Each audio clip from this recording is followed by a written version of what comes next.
नमस्कार, मेरा नाम है रोहित महाजन, ब्लॉक प्रोग्राम मैनेजर, ब्लॉक ज्वालामुखी।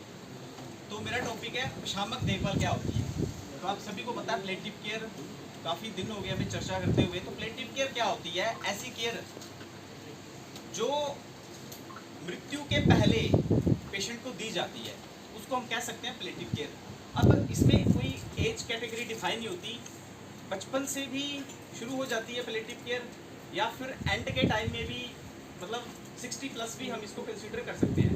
यानी कि जिसको हम बोलते हैं बेड रिडन पेशेंट, ठीक है। तो जो बेड रिडन पेशेंट होते हैं उनकी काफ़ी कैटेगरीज होती हैं। लाइक कैंसर पेशेंट, आप सभी को पता है कैंसर पेशेंट होते हैं, ठीक है। तो अंतिम समय से पहले, अब ये जो प्लेटिव केयर होती है ये कोई एक बंदा नहीं दे सकता, इसके पीछे पूरी टीम वर्क होता है। अब टीम वर्क क्या होता है?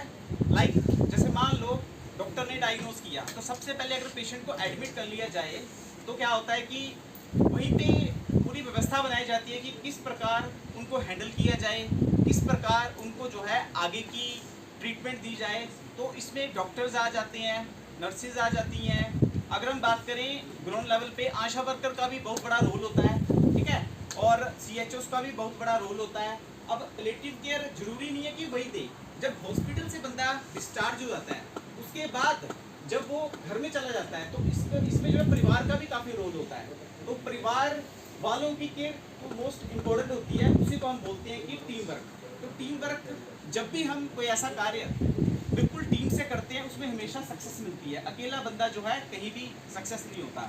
तो टीम वर्क ऐसा नहीं करना जैसे मान लो कि हाँ जी हमारे मोहल्ले में या हमारे समुदाय में कभी भी कोई बंदा आए, जैसे आपने देखा टीवी में आयुष्मान मित्र बनाते हैं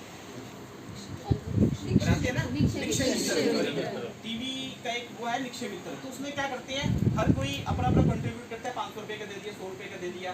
तो जरूरी नहीं कि टीवी में ही निक्षय मित्र बनाए, तो हम पर्सनली तौर पे भी जो है किसी की हेल्प कर सकते हैं। तो उस वे से भी अगर आपके मान लो मोहल्ले में कोई गरीब बंदा है, अगर आपने उसकी मदद करनी है तो जरूरी दिखावा करके करनी है, तो आप पर्सनली तौर पे भी कर सकते हैं। अब आशा वर्कर घर में जाती हैं, कई बार क्या होता है कि वो ऐसा बिहेव करती है कि जैसे ओपरेपन महसूस होता है। तो ऐसा नहीं करना है, हमें जो है इस प्रकार का बिहेव उनको देना। जैसे एक इंग्लिश में लाइन है, I suddenly do understand the seriousness of the situation completely, कि हमें पूरी सिचुएशन का अच्छे से पता होना चाहिए कि क्या है, और हमें बिल्कुल अपने पर ही लेके वो चीज़ जो है इम्प्लीमेंट करनी है। जैसे कैंसर के पेशेंट हो गए, जब उनकी मृत्यु निश्चित मतलब पास में आ जाती है, तो हमें उनको जो है ऐसा फील नहीं कराना कि आप मरने वाले हैं, उनको हमें ऐसा फील कराना कि आपने अच्छी सी जिंदगी जी ली है। जैसे कैंसर पेशेंट हो गए, HIV ग्रस्त पेशेंट हो गए, बाकी बेड रिडन में जैसे रीढ़ की हड्डी में किसी को दिक्कत होगी, कई ऐसे भी बच्चे हैं जो बचपन से लेके ही कुछ बीमारियों से ग्रसित होते हैं। तो इन शॉर्ट प्लेटिव केयर होती है बेड रिडन पेशेंट को जो केयर दी जाती है। अब जो भी बेड रिडन पेशेंट आपके आसपास हैं, हम हेल्थ डिपार्टमेंट में, आपको पता है 7 बीमारियां प्लस जो बेड रिडन पेशेंट है, गवर्नमेंट ने उनको सहारा की स्कीम भी दी है हेल्थ डिपार्टमेंट की तरफ से, जो कि 3000 रुपये प्रति मंथ पेशेंट को दी जाती है। जो बंदा फैमिली से अच्छा है या बुरा है, 3000 बहुत मायने रखते हैं। किसी बंदे की दवाई आ जाती है 3000 में, जो गरीब बंदा होता है उसके लिए बहुत महत्वपूर्ण है 3000 रुपये। तो ये बेनिफिट भी आपको जो है जरूर दिलाना है। बाकी हमारे जो है नेक्स्ट योगी बताएंगे। Thank you. नमस्कार, मेरा नाम कमल है, मैं यूपी में हूँ।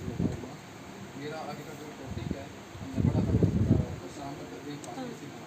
इसमें हम प्रशामक देखभाल का जो केंद्र रहता है वो मरीज और क्या बोलते हैं उसका परिवार रहता है।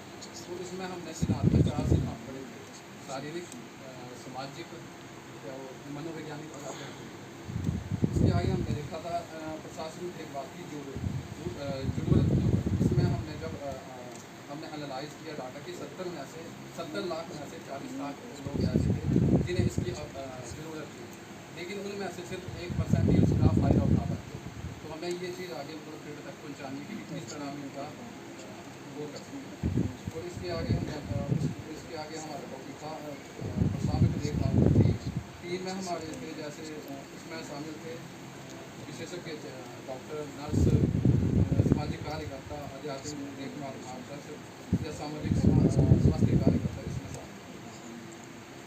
तो साथ में पढ़ा था हमने प्रशामक देखभाल सेवाओं का आरंभ में ये मतलब इसमें हमने एक ग्राफ के जरिए से पढ़ा था कि हम कैसे स्टार्ट करते हैं किस लास्ट पाँच तक आती है। इसमें हमने स्टार्टिंग में स्क्रीन पढ़ा, इसका निदान कैसे होता है, सक्रिय रोग निर्देशित उपचार पड़े, न्यूनतम रोग निर्देशित उपचार पड़े, वो रोग मुक्त निर्देशित उपचार, योग, ये इस तरह चलता है।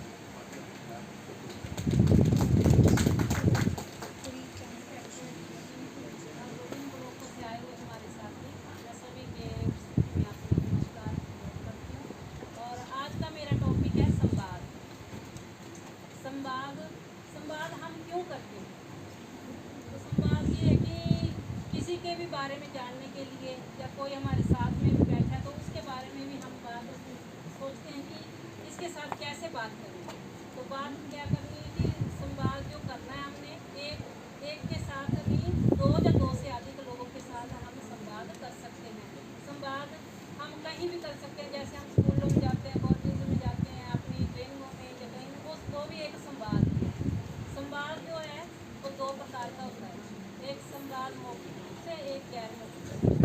मौखिक रूप से संवाद हम जो करते हैं वो हम बोलने के द्वारा किसी एक यूडीआईडी कार्ड गवर्नमेंट के थ्रू बनाया जाता है। यूआईडी की भी टाइप्स होती है, जिसमें परमानेंट डिसेबिलिटी होती है और एक जो है परमानेंट टेम्परेरी भी होती है। जो परमानेंट होती है वो तो चलो लाइफ टाइम चला गया, एक टेम्परेरी डिसेबिलिटी होती है जो कुछ टाइम के लिए वैलिड होती है, जो आपको दोबारा बनाया जा सकता है और उसी के बिहाफ पे आप जो है अपनी नियरेस्ट एमओ से जो है एक सर्टिफिकेट रख सकते हैं, जिसको बोलते हैं इनकैपेसिटी सर्टिफिकेट। यानी कि हर 6 महीने बाद आपको इनकम/बीपीएल में से एक देना पड़ेगा।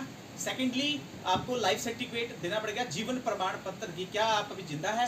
पिछले कुछ टाइम पहले क्या हो कि हर कोई पेंशन ले रहा है, मर भी गया फिर भी पेंशन आई आ रही है। तो इसलिए गवर्नमेंट ने जो है ये 3 चीजें मैंडेटरी कर दी। इनकम/बीपीएल सर्टिफिकेट जो कि 4 लाख से नीचे होनी चाहिए, और सेकेंडली आ गया आपका इनकैपेसिटी सर्टिफिकेट या फिर यूडीआईडी सर्टिफिकेट, और थर्ड आ गया आपका लाइफ सर्टिफिकेट। तो ये 3 चीजें हर 6 महीने के बाद रिन्यू होती है, तभी आपको अगले 6 महीने की पेंशन मिलती है। पेंशन बोल लीजिए, अगर आपने नी सर्टिफिकेट अपलोड किए तो पिछली भी नहीं मिलती और आगे भी नहीं मिलेगी। हाँ, एक थोड़ा एडिट करना चाहूँगा। सर ने बोला कि ये आपने रिटर्न में लेना कि क्या आप कोई और पेंशन लेते हैं, बट आई थिंक रिटर्न में कोई नहीं आई ये बात, ये वर्बली है, रिटर्न में नहीं मिली मेरे को कहीं भी।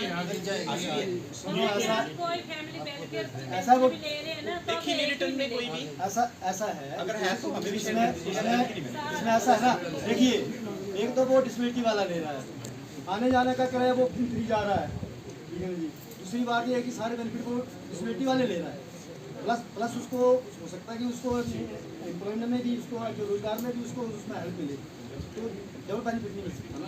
चलो वो तो देखो, वो तो अब जिसने पेंशन देनी वो तो उसने देखना है। बाकी कोई गरीब है वो तो बेचारा तभी ले रहा है ना, उसको जरूरत है, ये तो अमीर थोड़ी ना लेगा कि ठीक है।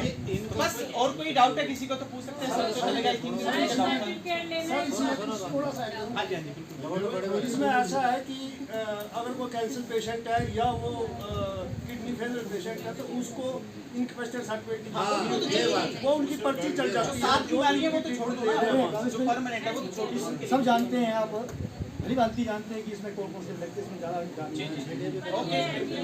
सर्टिफिकेट में डेट लिखी होनी चाहिए, कई बार डेट नहीं डाली होती है और